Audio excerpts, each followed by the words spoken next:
I didn't get to see the commercial, but I know those. I've seen those ads before. I don't think those are Texas lawyers. So I don't know that this bill would impact them one way or another. I look forward to hearing what the state bar we'll ask says. the bill author to clarify that when he comes up, if he's able to do so. And so,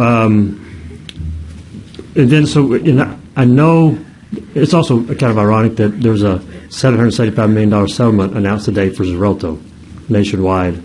So I guess those ads worked for some people. And I've emailed y'all around my comments so that you could have them in writing. And I know that we don't always like political advertising either. All of us engage in political advertising both in print and in radio and TV and internet. So we should focus, when we talk about this advertising, on whether it's truthful. Not the bells and the whistles, but whether it's truthful. And that's how we're regulated. And I want to talk about the FDA, because the bill says you cannot display the logo of a federal or state government agency in a manner that suggests affiliation or sponsorship by that agency. So I don't know how you do that. However, the majority of the time when you see an ad on TV, just like the ones we just saw, it's because there's either been an epidemiological study printed in the New England Journal of Medicine that calls out certain issues which you then advertise about, or the FDA has put a black box warning on a drug and says this is very dangerous for this select group of people, and so there's an advertisement on it. And to be truthful, you want to source where you're getting your information from. So you want to say the FDA has required a black box warning, or there's this New England Journal of Medicine study, or whatever it is. But in order to be truthful, you need a source where your information comes from. So I have a trouble with that portion of the bill. Also, when it says recall, oftentimes the pharmaceutical manufacturer gets an opportunity to recall the drug before the government makes them recall it. They withdraw it from the market.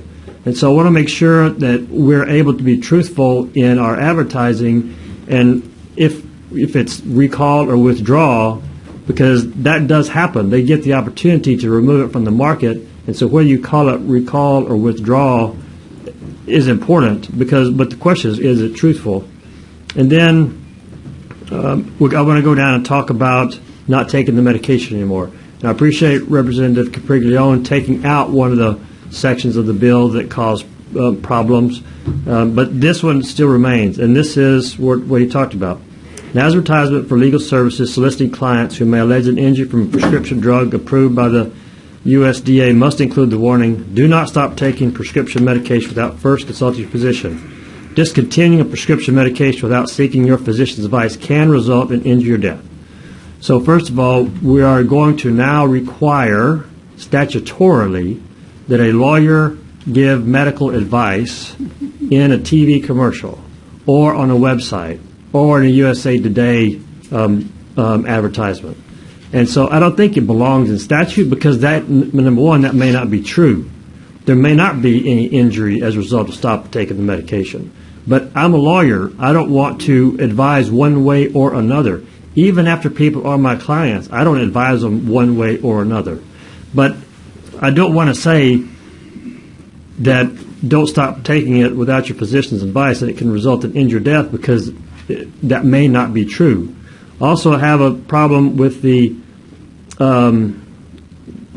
quotation that says, do not stop taking a prescription medication.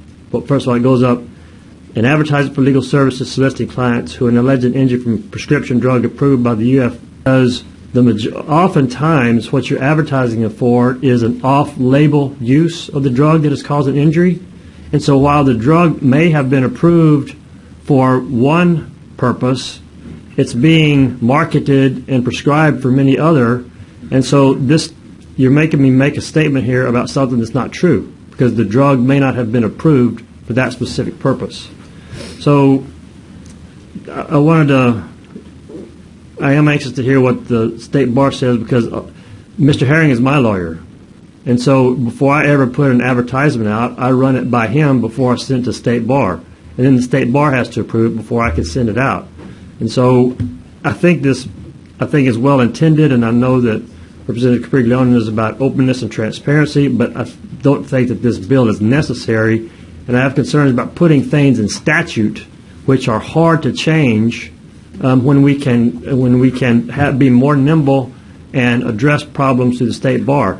And I believe that there was a issue on advertising the state bar recently that they could testify about, and nobody brought this issue up.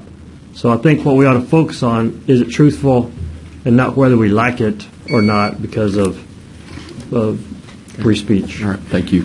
Thank you, Craig. Members, any questions?